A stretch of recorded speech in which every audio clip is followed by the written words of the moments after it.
Season 2 of the Percy Jackson show on Disney Plus was given the green light last February 8th.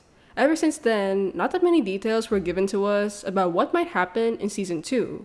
This all changed recently with news about the new season just popped up, and I'll be going through them all to know what to expect in Season 2. So without further ado, let's get into it. I guess the most prominent news right now for this season is Tyson's casting. In the books, Tyson is Percy's paternal half-brother, and he plays a huge role in the Sea of Monsters, the book that Season 2 of the PJO show will adopt. We finally have Tyson's casting, and he'll be played by Daniel Diemer. So here's a bit of background on Daniel. He's a Canadian actor who starred in a couple of films in his career. Some of his most popular movies were The Half of It, a coming-of-age film, and Supercell, an action-adventure movie. In terms of being book accurate appearance-wise, Daniel seems to hit the mark on it. Like, I'm trying to compare him to the fan art we have, and I'd say it's pretty good. Like, he just needs to have one eye, as Tyson is a Cyclops, and if he puts a Cam Haplet shirt on, he'd really get into his character.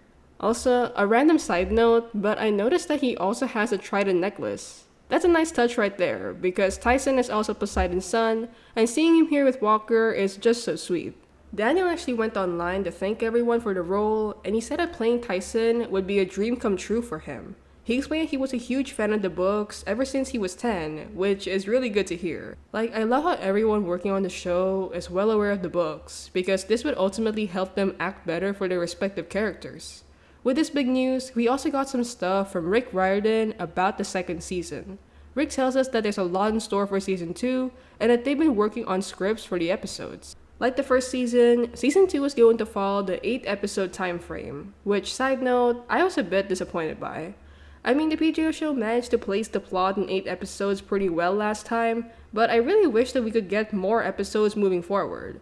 I also hope that they make it into longer episodes, because there's so much more to explore in these books and explain key details about this universe. Either way though, I'm glad they're already writing up some scripts for the episodes. Rick also makes a quick note that they started making up some artworks for the new set designs of the season, and that the official filming of Season 2 was around the first week of August. Though all this sounds great, I found a piece of controversial news regarding Season 2. It was the fact that a new character was rumored to be a part of it. She's an adult demigod named Allison, and she'll be part of Luke's crew in the Princess Andromeda. This is pretty insane news, because Allison never existed in the books. Also, an adult demigod?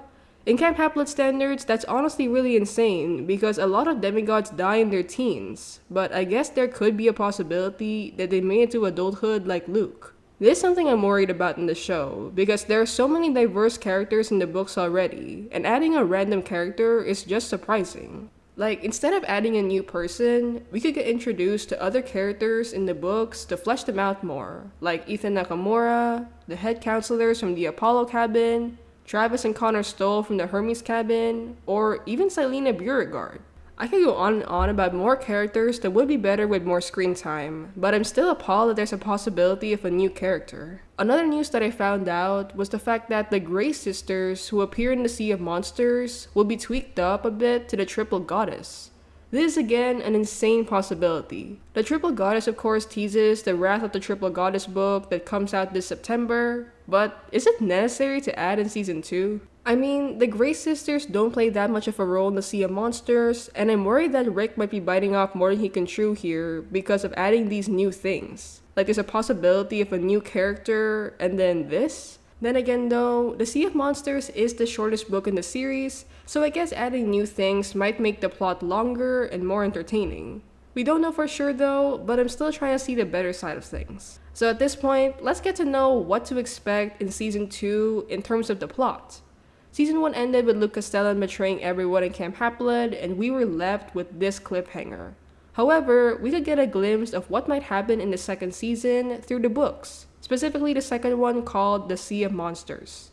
This book transforms the PJO books quite a bit, as we're introduced to more characters and more myths in this universe. So let's get a bit of a background on the plot, and bear with me here, because a lot of things happen.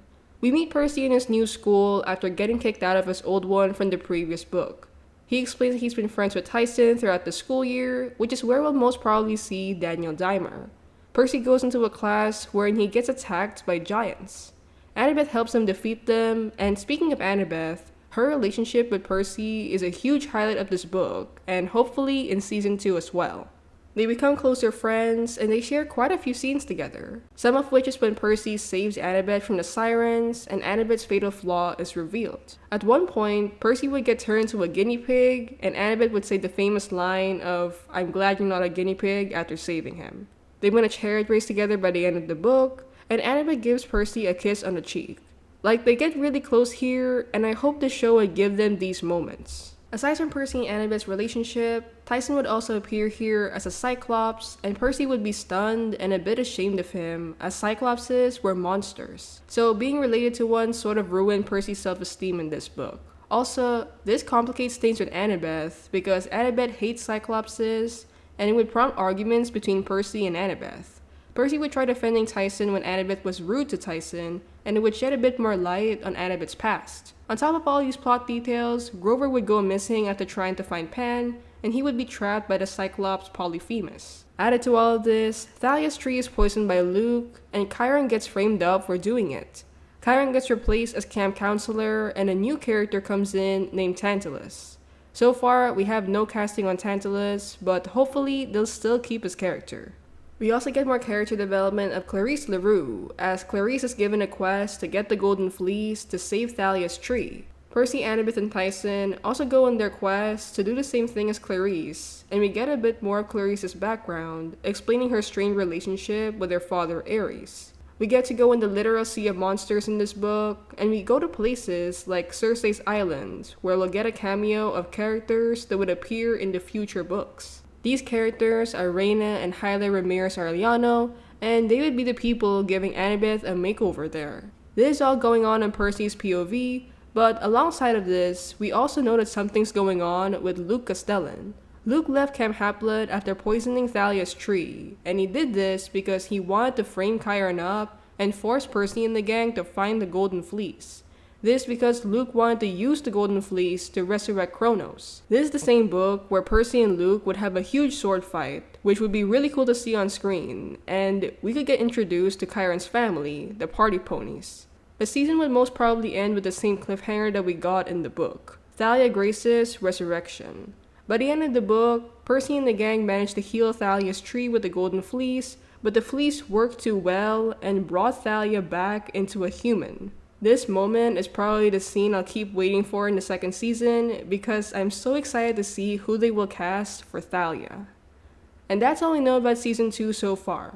A lot of stuff has been popping up on it, and I decided to make this video to give a quick summary and overview of them all. So how about you?